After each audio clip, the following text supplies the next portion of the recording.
우리 아버지여 찬양해. 우리 주님 나라 영원하리라. 우리 주님 뜻은 이루어지리라.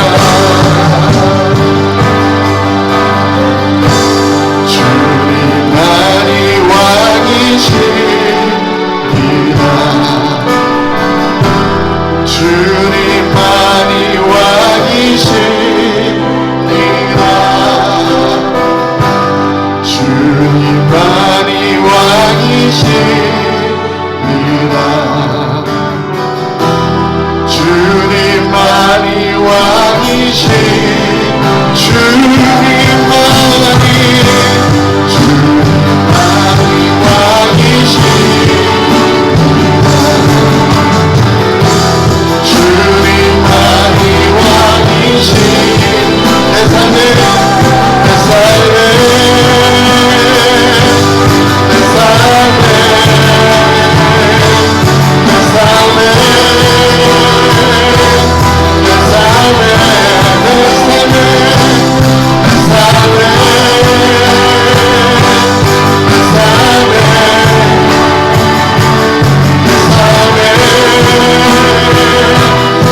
이번 주에 제가 아는 어떤 분이 저에게 동영상 하나를 보내주셨습니다.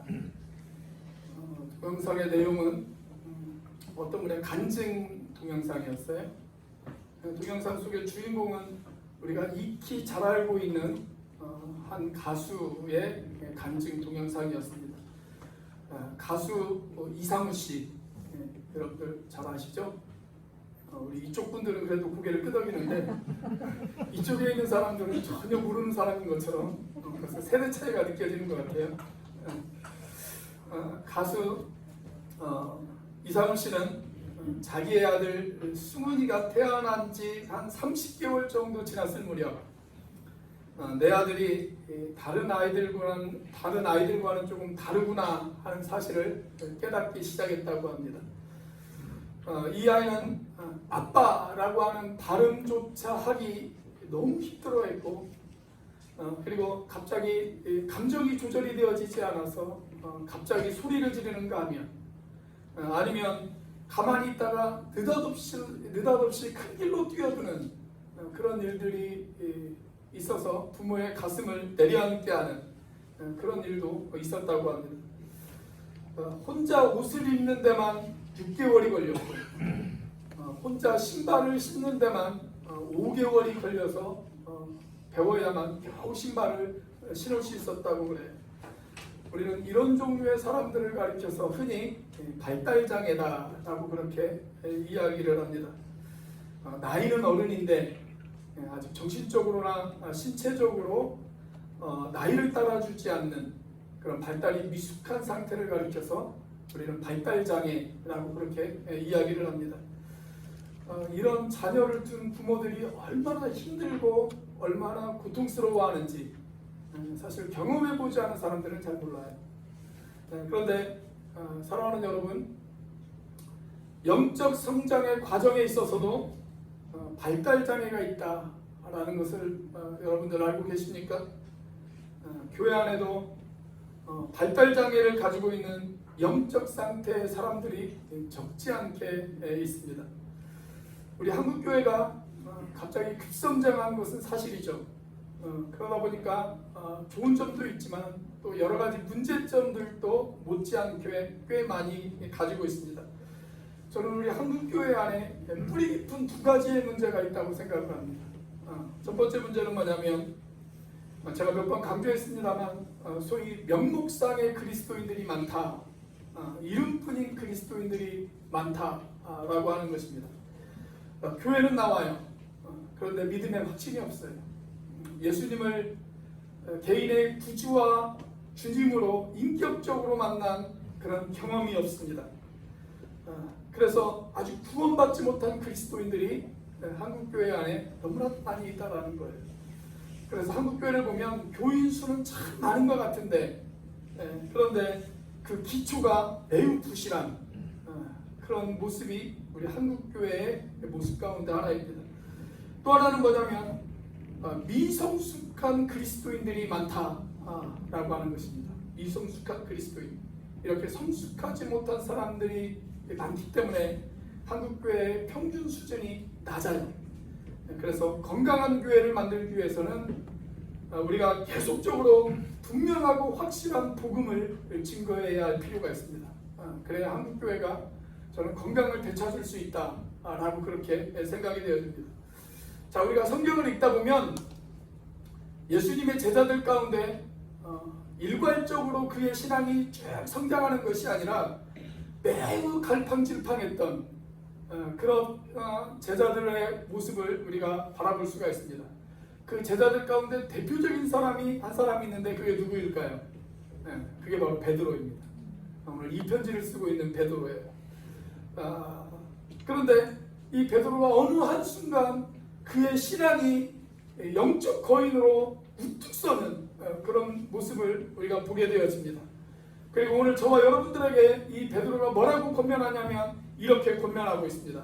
여러분, 영적으로 계속 성장하셔야 합니다.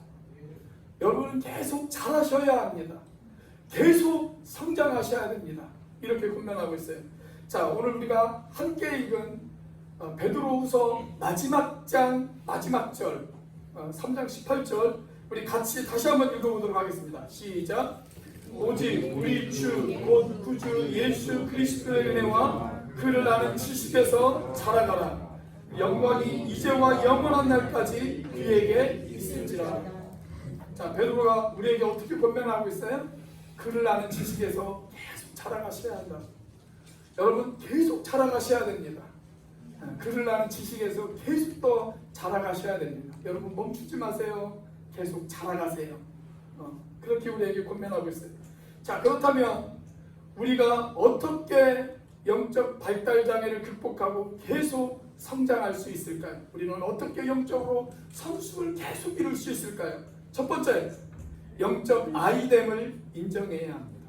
영적 아이됨을 인정해야 된다. 다시 말해서 나는 아직 영적으로 성숙하지 못한 어린아이구나 라고 하는 사실을 인정해야 된다는 거예요. 이 사실을 깨닫는 것이 무엇보다도 중요해요. 이 사실을 깨닫는 사람은 희망이 있어요. 그런데 이 사실을 깨닫지 못하는 사람들은 희망이 없어요. 자, 오늘 본문의 2절 말씀, 자, 같이 한번 읽어보겠습니다. 베드로전서 2장 2절 시작. 갓난 아기들 같이 순전하고 신령한 젖을 사모하라. 이는 그로 말미암아 너희로 구원에 이르도록 자라게 하려 함이라. 자, 여기 보면 갓난 아이라고 하는 표현이 등장합니다. 갓난 아이. 자, 이와 비슷한 표현이 다른 성경에도 등장을 해요. 이번에는 바울의 편지에서 이와 비슷한 표현이 등장을 합니다. 자, 고린도전서 3장 1절에 있는 말씀 우리 같이 한번 읽어보겠습니다. 시작. 형제들아, 내가 신령한 자들을 대하는 것 같이 너희에게 말할 수 없어서 육신에 속한 자 곧 그리스도 안에서 아이들을 대하는 것 같이 하노라. 자, 여기 보니까 어떤 표현이 등장합니까? 그리스도 안에서 어린아이라고 하는 표현이 등장합니다. 그리스도 안에서 어린아이, 너희들은 그리스도 안에서 어린아이와 같다 라고 하는 표현이 등장해요. 자, 우리가 영적으로 어린아이의 특징이 뭐가 있을까요? 베드로는 계속해서, 바울은 계속해서 영적으로 어린아이의 특징을 우리에게 설명을 해주고 있어요. 자, 베드로 고린도전서 3장 2절 말씀을 보면 영적으로 어린아이의 특징에 대해서 이렇게 이야기를 합니다. 자, 내가 너희를 젖으로 먹이고 밥으로 아니하였노니 이는 너희가 감당하지 못하였음이거니와 지금도 못하리라. 그러니까 영적인 어린아이의 특징이 뭐냐면 말씀을 제대로 먹지 못해요. 설령 먹었다 한들 그것을 제대로 소화하지 못해요. 여러분 갓난아이들을 한번 보십시오. 갓난아이들에게는 단단한 음식을 먹을 수 없습니다. 그래서 우유를 먹어요. 우유, 젖을 먹습니다. 여러분 영적으로 건강하지 못한 사람의 특징이 뭔지 아십니까? 영적으로 건강하지 못한 사람의 특징은 단단한 음식을 먹지 못한다는 것입니다. 저희 아내가 목요일부터 좀 갤갤거렸어요. 그러더니 어제도 아무것도 먹지 못하고 오늘도 아무것도 먹지 못했습니다. 그래서 오늘 아침에 겨우 제가 죽을 사다 주었더니 죽을 조금 먹었어요. 여러분 건강하지 못한 사람의 특징은 밥을 먹지 못한다는 거예요. 죽밖에 못 먹어요. 부드러운 것밖에 먹지를 못합니다. 자, 그래서 여기 바울이 뭐라고 이야기를 해요? 건강하지 못한 사람의 특징은 제대로 먹지 못한다. 먹었다 한들 그것을 제대로 소화할 수 없다. 여러분 그것이 바로 건강하지 못한 사람의 특징입니다. 자, 또 하나의 특징이 있어요. 건강하지 못한 사람의 또 하나의 특징. 그것은 뭐냐면 아직 옛사람의 모습을 벗어나지 못한 그런 모습을 가지고 있습니다. 아직 옛사람의 모습을 그대로 가지고 있어요. 자, 그것을 바울이 어디서 이야기를 하냐면 3절 말씀에서 이야기합니다. 고린도전서 3장 3절 같이 한번 읽어보겠습니다. 시작. 너희는 아직도 육신에 속한 자로다. 너희 가운데 시기와 분쟁이 있으니 어찌 육신에 속하여 사람을 따라 행함이 아니리요. 자, 이렇게 옛사람을 벗어나지 못한 사람의 특징이 뭐냐면 계속 시기하고 다퉈요. 시기와 다툼이 있어요. 누군가를 미워하고 질투하고 화해할 줄 모르고 져줄 줄 모르고 그것이 바로 영적으로 어른이 되어지지 못한 어린아이들의 특징입니다. 여러분 어린아이들 노는 곳에 가셔서 가만히 그 아이들 노는 것을 한번 지켜보세요. 그러면 아이들이 매일같이 하는 것이 뭐냐면 이런 것들이에요. 이런 것들. 싸우고 다투고 시기하고 화해할 줄 모르고, 그게 아이들의 특징입니다. 그런데 영적으로도 이렇게 시기하고 싸우고 화해할 줄 모르는 상태라면 그 사람은 영적으로 어린아이와 같다라는 것입니다. 영적으로 어린아이와 같다. 자, 이와 같은 맥락의 말씀으로 오늘 본문이 기록되어져 있습니다. 자, 오늘 본문에 2장 1절에도 그렇게 기록이 되어 있죠. 자, 2장 1절 말씀 같이 한번 읽어보겠습니다. 시작. 그러므로 모든 악독과 모든 기만과 외식과 시기와 모든 비방하는 말을 버리고. 자, 오늘 본문의 2장 1절이 어떻게 시작되어지냐면 그러므로 라고 하는 단어로 시작되어져요. 그러므로.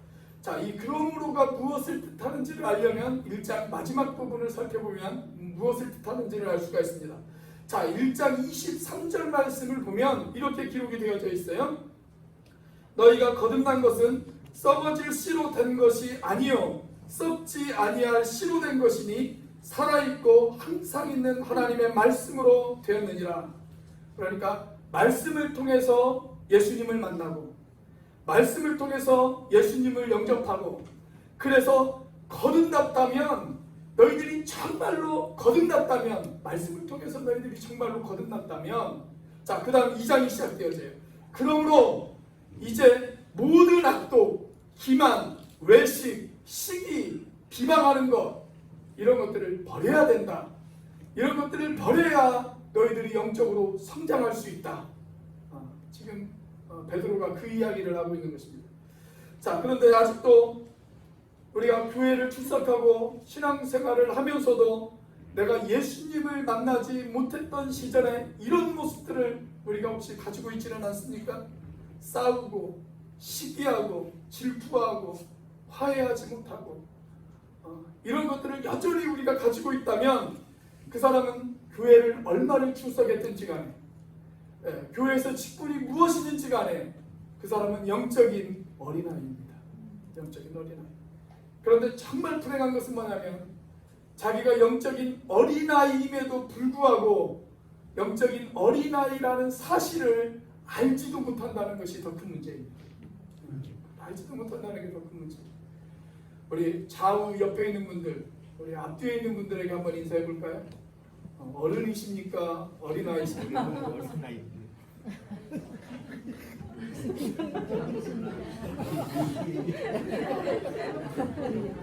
정말로 문제는 뭔지 아세요? 내가 어린아이다라고 인정하는 사람은 그래도 희망이 있는 사람이에요. 나는 앞으로 계속 더 성장해야 되는구나. 아주 희망이 있는 사람이에요. 근데 정말 문제는 내가 어린아이임에도 불구하고 어린아이임을 모르는 사람이 문제예요. 모르는 사람이 문제예요. 자, 어린아이임을 아는 사람, 어린아이임을 아는 사람. 자, 이 사람에게는 이제 두 가지의 과제가 놓여져 있어요. 어떤 과제가 놓여져 있느냐? 자, 우리가 어떻게 영적으로 성숙을 이룰 수 있을까요? 두 번째로 영적 은혜를 사모해야 합니다. 자, 영적으로 어린아이라고 하는 것을 인정한 사람은 영적 은혜를 사모해야 돼요. 다음 단계로 나가야 되는데 그게 뭐냐면 영적 은혜를 사모하는 거예요. 영적 은혜. 자, 기독교 신앙의 가장 큰 특징이 뭐냐? 은혜라고 이야기할 수가 있습니다. 은혜. 세계적인 기독교 작가 가운데 필립 얀시라고 하는 사람이 있어요. 이분은 그의 가장 최고의 작가에게 주어지는 그런 올해 최고의 책이라고 하는 상이 있는데 그 책을 무려 6번이나 수상한 사람입니다. 이 사람이 쓴 책 가운데 놀라운 하나님의 은혜라고 하는 책이 있어요. 바로 이 책입니다. 놀라운 하나님의 은혜라고 하는 책이 있어요. 근데 이 책을 보면 이런 이야기가 나옵니다. 영국에서 비교 종교학 회의가 열렸습니다. 여러 가지 종교들의 특징들을 비교하고 연구하는 그런 모임입니다. 그날 회의의 주제가 뭐였냐면 다른 종교에는 없는 기독교만 가지고 있는 독특한 특징이 무엇인가, 이것이 그날 회의의 주제였다고 그럽니다. 자, 여기에 대해서 어떤 학자가 이야기하기를 이렇게 이야기했습니다. 기독교의 가장 큰 특징은 성육신이다. 성육신. 신이신 하나님이 인간의 몸을 입으시고 이 땅에 내려오신 사건, 그것이야말로 기독교만 가지고 있는 독특한 특징이다. 그렇게 이야기를 했습니다. 그러자 또 어떤 학자는 말하기를 부활이야말로 기독교만 가지고 있는 독특한 특징이다. 그렇게 이야기를 했습니다. 자, 그런데 이런 의견들에 대해서 몇몇 학자들이 반론을 제기하기 시작을 했어요. 물론 성경의 성육신 사건과 다르기는 하지만 다른 종교에도 신이 인간이 되어졌다고 하는 그런 내용이 없는 것은 아니다. 있다, 그런 내용이. 그래서 기독교만의 독특한 특징이라고 이야기하기는 좀 어렵다. 자, 기독교의 부활과는 다르지만 그래도 부활 비슷한 가르침이 다른 종교에도 있다. 그래서 그것도 기독교만의 독특한 특징이라고 이야기할 수는 없다. 이런 반론들 때문에 회의가 쉽게 끝나지 않았습니다. 그때 유명한 금세기 최고의 지성인이라고 불리우는 옥스퍼드 대학교의 C.S. 루이스 교수가 자리에서 벌떡 일어났습니다. 그러면서 C.S. 루이스 교수가 이런 이야기를 했다고 그래요. 쉽죠. 기독교만의 독특한 특징을 이야기하는 것은 매우 쉽습니다. 저는 한 단어로 이야기할 수가 있습니다. 그것은 뭐냐면 바로 은혜입니다. 은혜입니다. 그렇게 이야기했다고 해요. 그리고 그 말이 곧 그 회의의 결론이 되어졌다고 합니다. 여러분, 은혜의 뜻이 무엇입니까? 제가 여러분들에게도 누차 말씀을 드리지만 은혜란 받을 자격이 없는 사람에게 아무 조건 없이 베풀어 주시는 하나님의 사랑, 그게 은혜죠. 나는 하나님의 사랑을 받을 만한 자격이 없어요. 그러나 그럼에도 불구하고 아무 조건 없이 나에게 베풀어 주시는 하나님의 사랑, 그것이 은혜입니다. 여러분, 그 은혜로 말미암아 저와 여러분들이 구원함을 입었다는 사실을 믿으십니까? 예. 에베소서 2장 8절과 9절 말씀은 우리에게 이렇게 말씀하고 있습니다. 같이 한번 읽어보겠습니다. 시작. 너희는 그 은혜에 의하여 믿음으로 말미암아 구원을 받았으니 이것은 너희에게서 난 것이 아니요 하나님의 선물이라. 행위에서 난 것이 아니니 이는 누구든지 자랑하지 못하게 함이라. 여러분, 이 세상 누구도 자기의 행함으로 구원받을 수 있는 사람은 아무도 없었습니다. 그런데 하나님의 선물인 예수 그리스도를 믿으면 아무 조건 없이 은혜로 말미암아 구원함을 얻을 수 있다. 여러분, 이것이 기독교만 가지고 있는 매우 독특한 그런 구원관이라고 이야기할 수가 있습니다. 불교에서는 고행하며 수련하는 것이 구원의 조건이 되어집니다. 이슬람에서는 법전에 율법을 지키는 것, 그것이 구원의 조건이 되어집니다. 힌두교에서는 카르마라고 하는 그들만의 업보를 얻는 것, 그것이 구원의 조건이 되어집니다. 유대교도 언약을 지키는 것이 그들의 구원의 조건이 되어집니다. 그런데 성경은 말하기를 구원은 전적인 하나님의 은혜다 라고 그렇게 이야기하고 있습니다. 과거 중세 로마 가톨릭에서 우리가 어떤 공로가 있어야만 우리가 구원을 받을 수 있는 것처럼 그렇게 가르친 적도 있었습니다. 그래서 종교개혁자들이 일어났습니다. 이 종교개혁자들이 가장 주장했던 것 가운데 하나가 뭐였냐면 바로 이것이었습니다. 오직 은혜, 오직 은혜, 오직 하나님의 은혜로만 우리는 구원함을 얻을 수 있다. 행위로도 아니고 그 어떤 율법적인 가르침으로도 아니고 오직 하나님의 은혜로만 우리는 구원받을 수 있다. 여러분, 그 사실을 믿으시기를 바랍니다. 그런데 우리의 구원도 은혜로 가능하지만 우리의 영적인 성장도 은혜로만 가능합니다. 그러니까 우리의 구원도 은혜로만 받을 수 있어요. 그런데 우리의 영적인 성장도 은혜로만 이루어질 수가 있어요. 자, 오늘 본문의 3절이 그것을 이야기하고 있습니다. 오늘 본문의 3절 같이 한번 읽어보겠습니다. 시작. 너희가 주의 인자하심을 받고 왔으면 그리하라. 자, 여기에서 그리하라 라고 하는 말은 자라가라 이 말입니다. 자라가라. 너희가 하나님의 인자를 맛보 왔으면, 하나님의 긍휼을 맛보 왔으면, 하나님의 은혜를 맛보 왔으면, 하나님의 사랑을 맛보고 하나님의 자비를 맛보 왔으면 이제 너희들은 자라갈 수 있어야 된다. 말이에요. 자라갈 수 있어야 된다. 자, 오늘 우리가 함께 읽은 베드로후서 마지막 장 마지막 절, 이건 베드로 전서와 베드로 후서를 통틀어서 마지막 결론이라고 이야기할 수가 있어요. 마지막 결론. 그래서 성경학자들은 베드로 후서 3장 18절을 가리켜서 베드로의 유언과도 같은 말씀이다 라고 그렇게 이야기를 합니다. 자, 그런데 베드로 후서 3장 18절 우리 다시 한번 읽어보겠습니다. 시작. 오직 우리 주 곧 구주 예수 그리스도의 은혜와 그를 아는 지식에서 자라가라. 영광이 이제와 영원한 날까지 그에게 있을지어다. 자, 베드로가 저와 여러분들에게 남긴 마지막 권면이 뭐냐면 여러분 계속 자라가셔야 됩니다. 그리스도의 은혜와 그리스도를 아는 지식에서 여러분 계속 자라가셔야 됩니다. 그렇게 베드로가 마지막 유언과도 같은 말씀을 저와 여러분들에게 남겼어요.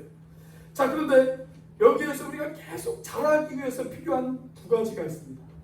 그러니까 계속 자라기 위해서 필요한 두 가지. 그게 뭘까요? 하나는 그리스도의 은혜예요. 그리고 또 하나는 그를 아는 지식이에요.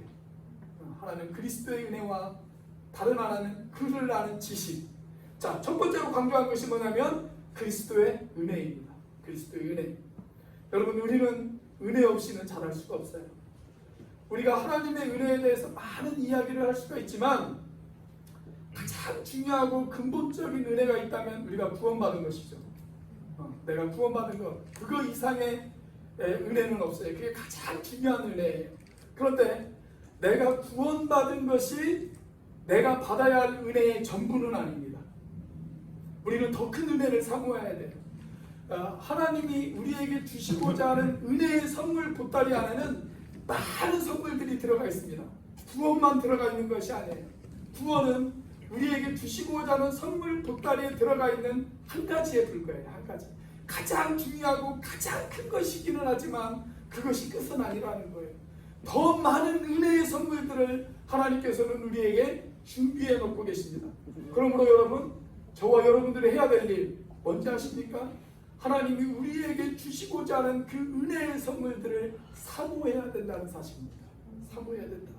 그 은혜에 대한 목마름이 있어야 돼요. 그 은혜에 대한 배고픔이 있어야 돼요. 그래야 자라갈 수가 있어요. 여러분, 영적인 어린아이의 특징이 뭔지 아십니까? 은혜를 사모하지 않는다는 거예요. 은혜를 사모하지 않는다. 영적인 어린아이들은 은혜를 사모하지를 않아요. 그런데 영적으로 자라가는 사람의 특징은 뭐냐면 계속적으로 은혜에 대한 사모함이 있어요. 은혜에 대한 배고픔이 있어요. 이것은 마치 식욕하고 똑같아요. 여러분, 사람이 건강을 잃어버리면 제일 먼저 잃어버리는 것이 무엇인지 아십니까? 식욕입니다. 식욕. 먹고자 하는 그런 욕구가 떨어져요. 무엇인가를 먹고 싶어하는 마음이 사라져버려요. 그와 마찬가지로 영적으로 건강하지 못한 사람, 영적으로 어린아이, 그 사람은 영적인 은혜를 사모하지는 않습니다. 그러나 영적으로 건강한 사람은 어떻게 되어질까요? 그 은혜에 대한 목마름이 있어요. 그 은혜에 대한 배고픔이 있어요. 그냥 주일이 되었으니까 교회에 나오는 것이 아니라 하나님의 은혜에 대한 목마름이 있고 하나님의 은혜에 대한 배고픔이 있어서 그가 하나님 앞에 나온다는 사실입니다. 여러분, 영적으로 고갈되어져 있는 상태, 영적인 은혜가 고갈되어 있는 상태를 우리 영성 신학자들은 종종 사막에다 갖다 비유를 합니다. 내 영적인 상태가 사막과도 같아요. 황폐하게 다 갈라져 있어요.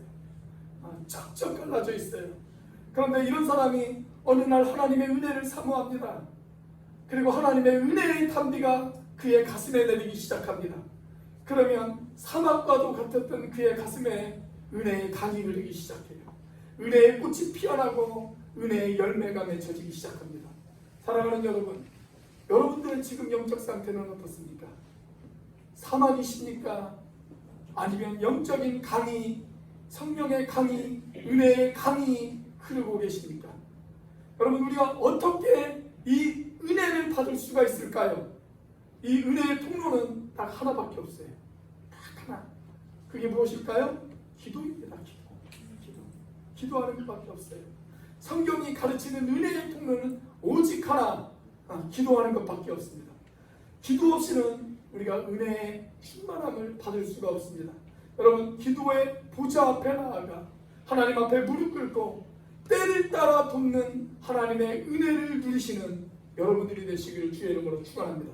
저는 여러분들이 이런 은혜를 체험하게 되어지시기를 주님의 이름으로 축원합니다.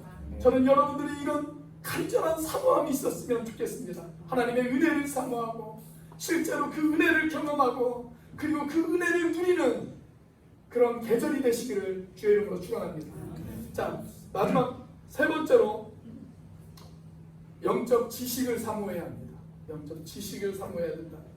자, 우리가 아까 살펴본 베드로후서 3장 18절을 보면 우리가 영적으로 자라기 위해서 절대적으로 필요한 두 가지를 여러분들에게 말씀을 드렸어요.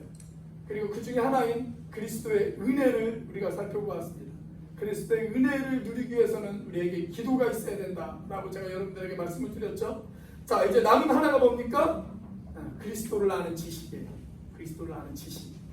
자, 우리 베드로후서 3장 18절 다시 한번 읽어볼까요? 시작. 오직 우리 주 곧 구주 예수 그리스도의 은혜와 그를 아는 지식에서 자라가라. 영광이 이제와 영원한 날까지 그에게 있을지어다. 자, 은혜 다음에 강조한 것이 뭐냐면 지식입니다. 지식. 자, 그런데 지식은 지식인데 그냥 지식이 아니고 어떤 지식이에요? 그를 아는 지식. 즉 예수 그리스도를 아는 지식을 이야기합니다. 예수 그리스도를 아는 지식. 여러분, 영적으로 성숙했다라고 하는 뜻이 무엇일까요? 저는 영적 성숙의 정의를 이렇게 이야기할 수 있다라고 생각을 합니다. 한마디로 정의를 한다면 나를 구원하신 예수님, 내 인생의 주님이 되신 예수님, 그 예수님을 알고 그 예수님을 닮아가는 것. 여러분, 그게 영적인 성숙이에요. 영적인 성숙. 그래서 영적으로 성숙한 사람이 어떤 사람이냐?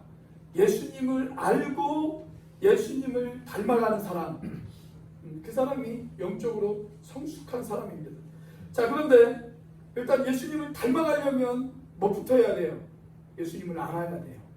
예수님을 알아야 예수님을 닮아갈 수가 있어요. 자, 예수님이 어떤 분인지를 우리에게 알려주는 유일한 도구, 그건 세상에 딱 하나밖에 없습니다. 그게 뭘까요? 성경입니다. 성경. 그래서 예수님을 알려면 무엇을 가까이 해야 되냐면 성경을 가까이 하셔야 돼요. 요즘 우리 성경 읽기 반원들이 열심히 성경을 읽고 있습니다.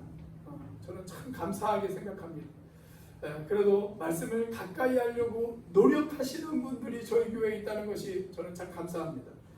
자, 그렇게 말씀을 사모하셔야 됩니다. 그래서 오늘 베드로후서 2장 2절이 우리에게 뭐라고 이야기를 하고 있냐면 이렇게 이야기를 하고 있어요. 자, 같이 한번 읽어보겠습니다. 시작. 갓난아기들 같이 순전하고 신령한 젖을 사모하라. 이는 그로 말미암아 너희로 구원에 이르도록 자라게 하려 함이라. 자, 말씀은 무엇과 같냐면 우유와 같습니다. 우유와. 그래서 어린아이가 젖을 사모하듯 우리 모든 그리스도인들은 신령한 젖을 사모해야 된다. 말씀을 사모해야 된다. 그렇게 이야기하고 있습니다. 제가 신학교 입학과 동시에 목회를 시작을 했으니까 이제 횟수로 거의 한 30년 정도 되었습니다. 30년 정도 된 것 같아요. 30년이 조금 넘었나? 30년 정도 된 것 같습니다. 그리고 예수님을 영접하고 신앙생활을 한 지는 40년이 조금 못 됩니다.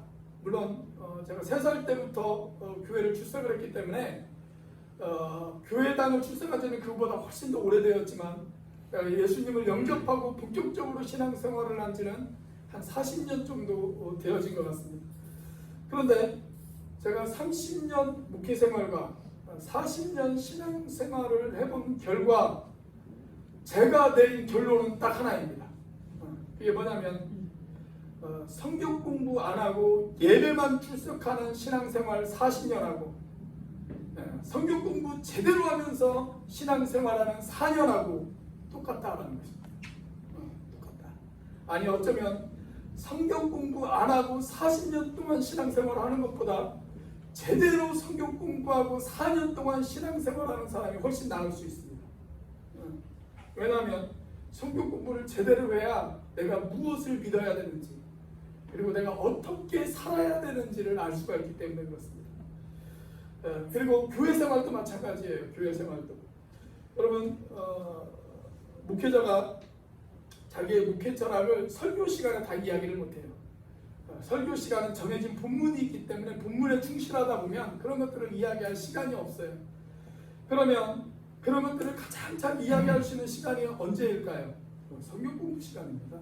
성경 공부 시간. 목회자의 목회 철학을 알아야 같이 일을 할 수가 있잖아요. 그래서 성경 공부를 꼭 하셔야 됩니다. 지금 코로나 때문에 못하지만 아무튼 7월 달부터 시작할 겁니다. 각오를 하시기 바랍니다. 각오를 하시기 바랍니다. 저는요, 예수님 영접하고 제가 40년 동안 성경을 봤는데 아직도 말씀에 배고파요. 아직도 말씀에 배고파요. 아직도 저는 이 말씀에 목말라요. 아직도 저에게 있어서 이 성경은 매우 신비로운 책입니다. 제가 퍼내고 또 퍼내도 마치 이 성경은 마르지 않는 샘물처럼 계속 퍼낼 것이 나오는 그런 책이 바로 이 성경책입니다. 그래서 더 배우고 싶어요. 그래서 저 코로나가 좀 빨리 끝났으면 좋겠어요. 정말 듣고 싶은 세미나들을 좀 들었으면 좋겠습니다. 제가 또 영적으로 채워져야 여러분들에게 또 채워줄 수 있지 않겠습니까? 여러분, 요즘 말씀을 공부하기에 얼마나 좋은 계절입니까? 아까 예배 시작하기 전에 우리 윤 목사님이 어떤 계절이든 어떤 날씨든 예배하기 좋은 계절이다라고 그렇게 말씀을 하셨는데, 여러분, 어떤 계절이든 어떤 날씨든 성경을 공부하기에 좋은 계절입니다. 좋은 계절입니다. 날이 맑으면 주님, 저 빛나는 태양처럼 말씀이 내 인생의 앞길을 비춰주세요. 여러분, 비가 오면 주님, 말씀이 성령의 단비가 되어져서 내 마음 가운데 촉촉히 내 마음을 적셔주세요. 바람이 불면 주님, 하나님의 말씀 가운데 성령의 바람이 내 마음 가운데 불어오게 해주세요. 여러분, 우리 교회 모든 형제 자매님들이 이렇게 하나님의 은혜에 목말라 하면서 말씀을 붙들고 다시 한번 주님 앞에 무릎 꿇는 그런 우리 온누리교회가 되어질 수 있기를 주의 이름으로 축원합니다. 교회사를 살펴보면 거대한 영적 부흥이 폭발한 때가 몇 번 있었어요. 그런데 그런 부흥이 폭발할 때 그 시작을 보면 단 몇 사람에 의해서, 아니 어떤 때는 단 한 사람에 의해서 그 거대한 부흥의 물길이 폭발한 때가 있었습니다. 누군가가 정말 말씀을 붙들고 하나님 앞에 간절히 기도하기 시작했을 때 그런 영적인 부흥들이 일어났습니다. 1907년 평양에서 있었던 평양 대부흥 사건도 바로 그런 부흥 사건 중에 하나였습니다. 여러분, 부흥이 일어나면 우리의 삶이 바뀌어요. 내 인생만 바뀌는 것이 아니라 내 주변에 있는 사람들이 같이 바뀌어요. 가정이 새로워지고 사회가 새로워지고 교회 공동체가 새로워지기 시작합니다. 평양 대부흥은 사경회를 하다가 평양 장대현 교회에 거대한 부흥의 불길이 일어나기 시작을 했죠. 그래서 어떻게 되어졌냐면 사람들이 자기의 죄를 자백하기 시작을 했어요. 심지어 도둑들이 자기들이 훔친 물건을 다시 되돌려주기 시작을 했습니다. 경찰들이 깜짝 놀랄 만한 그런 사건들이 일어나기 시작을 했어요. 믿지 않는 수없이 많은 사람들이 주님 앞에 돌아왔습니다. 그래서 오늘날 한국교회의 기초가 되어졌던 그 부흥운동이 바로 1907년 평양 장대현 교회에서 일어났다라고 해도 과언이 아닐 것이라고 저는 여러분들에게 감히 이야기 드릴 수가 있습니다. 자, 그런데 여기까지는 우리가 잘 알려진 이야기죠. 여기까지는 잘 알려진 이야기예요. 저도 여기에 대해서는 여러분들에게 한 2번 정도 말씀을 드린 기억이 납니다. 자, 그런데 지금부터 이 사건과 관련된 잘 알려지지 않은 한 이야기를 여러분들에게 소개해 드리도록 하겠습니다. 여러분, 혹시 에반 로버츠라고 하는 사람을 알고 계십니까? 이 사람은 영국 사람입니다. 영국 웨일스 지방에 살았던 20대 젊은 청년이었습니다. 정확하게 1904년 그는 그 교회의 주일학교 교사였습니다. 그런데 이분이 어느 날 주일학교 교사들이 모이는 어떤 집회에 이분이 참석을 하게 되어졌어요. 그리고 그 집회의 주제가 뭐였냐면 주여 주께 온전히 굴복하겠습니다. 이것이 그 집회의 주제였다고 합니다. 그 집회의 주제가 이 젊은 청년의 마음을 사로잡았습니다. 이 말씀을 묵상하다가 이 젊은 청년이 하나님 앞에 이렇게 기도하기 시작을 합니다. 주님, 제가 굴복하겠습니다. 하나님, 내가 말씀 앞에 굴복하는 인생을 살아가겠습니다. 하나님, 제가 기도하라고 하는 명령 앞에 굴복하면서 하나님 그렇게 기도하며 살아가겠습니다. 그렇게 작정을 합니다. 그는 광부의 아들이었습니다. 별로 배운 것이 없었습니다. 그런데 갑자기 그의 가슴 가운데 성령의 뜨거움이 느껴지기 시작을 했습니다. 그래서 그가 속해 있는 교회에 찾아가서 목사님에게 이렇게 말씀드렸습니다. 목사님, 제가 사람들에게 설교를 좀 해도 될까요? 목사님이 형제 조금 진정해. 그러면서 그를 말리기 시작을 했어요. 그러다 그가 다시 이렇게 이야기를 했습니다. 목사님, 그러면 제가 사람들하고 기도를 좀 해도 될까요? 목사님이 허락을 해주었습니다. 그렇게 해서 17명의 형제 자매들이 기도 모임을 만들었어요. 그 기도 모임 가운데서 말씀을 함께 나누고 그들의 삶의 문제를 놓고 같이 합심으로 해서 기도하기 시작을 했습니다. 그런데 그렇게 기도하다 보니까 사람들이 변화되기 시작했어요. 거기 모여있는 사람들이 삶이 변화되어지기 시작하는 거예요. 그리고 그것이 소문이 났습니다. 그래서 그 기도 모임 가운데 이 사람 저 사람이 참석을 하게 되어졌어요. 그리고 인원이 많아지다 보니까 이제 그 기도 모임을 나눴습니다. 그래서 각 교회마다, 웨일스 지방에 있는 교회마다 그와 비슷한 기도 모임들이 생겨나기 시작을 했습니다. 그러면서 영국 웨일스 지방에 거대한 부흥의 불길이 솟아오르기 시작을 했습니다. 자, 이 에반 로버츠가 기도하다가 어느 날 문득 하나님 앞에 이런 기도를 드렸다고 그래요. 오 하나님, 부흥을 주셔서 감사합니다. 이 웨일스 땅에 하나님을 모르는 사람 10만 명을 허락해 주십시오. 그렇게 기도했어요. 그런데 놀라운 사실은 그 해 1904년 그 해 웨일스 지방에 하나님을 모르는 사람 10만 명이 돌아왔습니다. 엄청난 부흥의 불길이 일어나기 시작을 했습니다. 이번에는 이 소문이 전 세계에 퍼지기 시작을 했습니다. 그때 미국 뉴욕에 살던 하워드 존스턴이라고 하는 목회자가 웨일스 지방의 부흥 이야기를 듣고 영국으로 건너옵니다. 그리고 웨일스 지방의 부흥을 직접 목격하고 다시 미국으로 돌아갔습니다. 그리고 1906년 9월 이 하워드 존스턴이라고 하는 사람이 우리 한국에 와요. 한국을 방문합니다. 한국에서 사역하고 있던 선교사님들의 집회를 인도하기 위해서 이 사람이 한국으로 건너옵니다. 자, 그리고 10월 첫째 주에 이 사람이 평양 장대현 교회에 가서 설교를 하게 되어집니다. 자, 설교를 하는데 그때 설교하면서 이 하워드 존스턴이 이런 이야기를 했다고 그럽니다. 저는 영국 웨일스 지방을 다녀왔습니다. 그곳은 지금 놀라운 부흥이 일어나고 있습니다. 하나님이 웨일스와 영국을 새롭게 만들고 있습니다.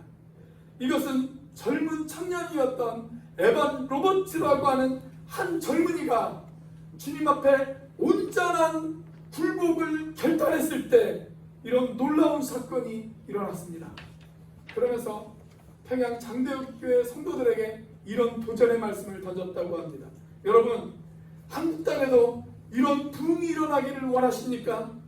그렇다면 여러분 가운데 에반 로버츠처럼 주님 앞에 온전히 굴복하고 부흥의 도구로 쓰임받기를 원하는 사람이 있다면 손을 들어보십시오. 그렇게 도전했습니다. 자, 그때 한 사람이 번쩍 손을 들었습니다. 그 사람이 누구냐면 길선주 장로님이십니다. 길선주 장로님. 그날 이 길선주 장로님께서 주님 앞에 온전한 굴복을 작정하셨습니다. 그리고 이게 언제 있었냐면 1906년 10월 첫째 주에 있었어요. 1906년 10월 첫째 주에 있었던 사건이에요. 그로부터 정확히 2달 지나고 나서, 그러니까 1907년 1월 2일 날 새해가 시작되어지자마자 길선주 장로님의 제안으로 선교사님들을 모셔놓고 평양 장대현 교회에서 부흥 사경회가 열렸습니다. 부흥 사경회가. 그리고 그 자리에서 우리 한국 땅을 새롭게 만든, 그리고 민족의 거대한 부흥의 불길을 타오르게 만들었던 평양 장대현 부흥 대폭발 사건이 바로 그 시간 그 자리에서 있었던 것입니다. 여러분, 젊은 청년이었던 에반 로버츠로 시작된 이 부흥의 불길, 그 부흥의 불길이 웨일즈를 뒤흔들었습니다. 그리고 영국을 뒤흔들었습니다. 그리고 그 무렵 인도 땅을 뒤흔들었습니다. 그리고 우리 한국 땅까지 건너와서 우리 한국 땅을 뒤흔들었습니다. 여러분, 이 모든 것은 한 청년의 기도로부터 시작되었습니다. 그리고 그 청년이 온전한 굴복을 하나님 앞에 결단했을 때 이런 놀라운 부흥의 불길이 시작되어졌습니다. 여러분, 우리에게 이런 단순한 마음이 있었으면 좋겠습니다. 주님, 제가 주님 앞에 온전히 굴복하고 싶습니다. 주님, 저에게도 은혜를 주세요. 하나님, 이 땅에 은혜를 주세요. 여러분, 이렇게 우리가 기도한다면 영국과 인도와 한국 땅에 거대한 부흥의 불길이 일어났던 것처럼 여러분, 우리들의 삶에, 우리들의 가정에, 우리들의 교회에, 이 땅 제주 땅에, 열방에 주님의 부흥의 불길이 일어날 줄로 믿습니다. 그렇다면 사랑하는 여러분, 오늘 여러분들의 영적 상태는 과연 어떤 상태이십니까? 혹시 여러분들의 영적 상태에 이런 영적 상태라고 자기 자신을 느끼는 그런 분들은 혹시 계시지 않습니까? 주님, 제 마음은 너무 황량해진 그런 사막과도 같습니다. 너무 황폐해진 사막과도 같습니다. 그래서 메말라 있습니다. 그래서 갈라져 있습니다. 주님, 저에게 은혜가 필요합니다. 메마른 가슴에 다시 생명샘이 솟아날 수 있는 그런 은혜가 필요합니다. 이 사막에 다시 강이 흐를 수 있도록, 다시 은혜의 강이 흘러가고 은혜의 꽃이 피어나고 은혜의 열매가 맺어질 수 있도록 주님, 제가 온전한 굴복을 결단하겠습니다. 여러분, 우리가 그렇게만 살아갈 수 있다면 이 제주 땅에 다시 한번 부흥의 불길이 일어날 것입니다.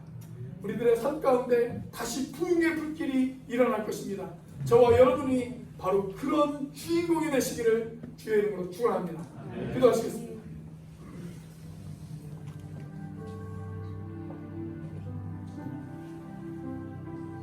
우리 시간 함께 기도하기를 원합니다. 하나님, 우리에게 은혜가 필요합니다. 하나님, 내가 은혜가 목마릅니다. 하나님, 은혜에 갈급합니다.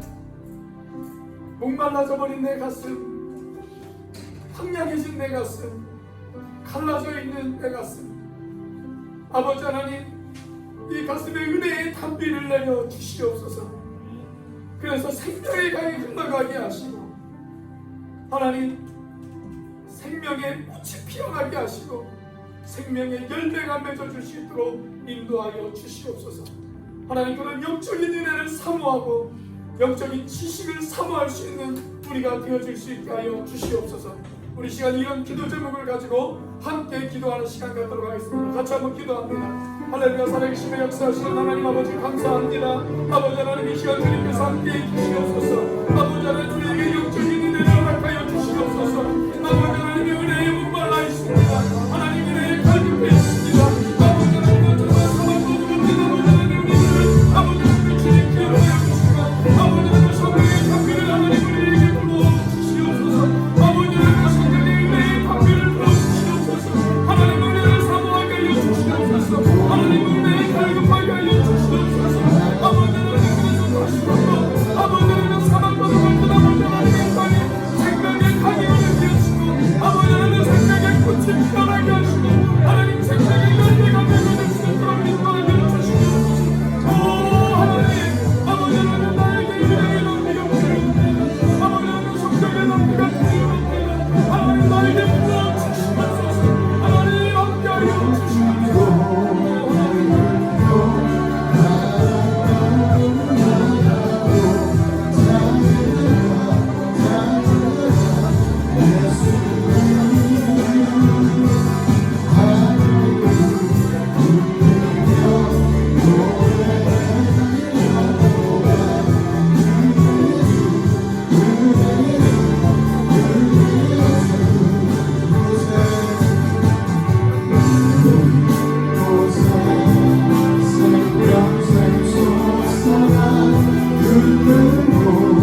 주님 이 시간 주신 말씀을 가슴에 새깁니다.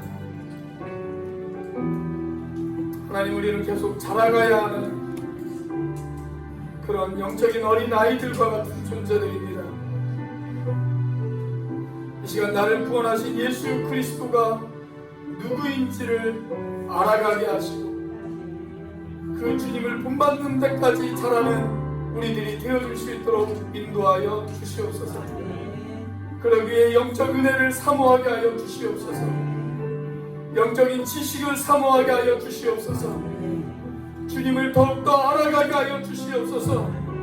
그래서 메마른 우리의 가슴에, 사막바다 같은 우리의 가슴에 생명샘 솟아나게 하여 주시고, 은혜의 강이 흐르게 하시고, 은혜의 꽃이 피어나게 하시고, 은혜의 열매가 맺어질 수 있도록 인도하여 주시옵소서. 이제는 우리를 위하여 십자가에 달리신 성자 하나님의 은혜와 그 독생자를 죽기까지 내어주신 성부 하나님의 사랑과 지금도 그 사랑을 깨닫게 하시고 충만하게 하시는 성령 하나님의 교통하심이, 영적 은혜를 사모하고 그리스도를 아는 지식을 사모하는 우리 오늘교회 형제자매들의 인생과 가정 위에 지금부터 영원까지 함께 하시기를 간절히 축복하며 기도하옵나이다. 아멘.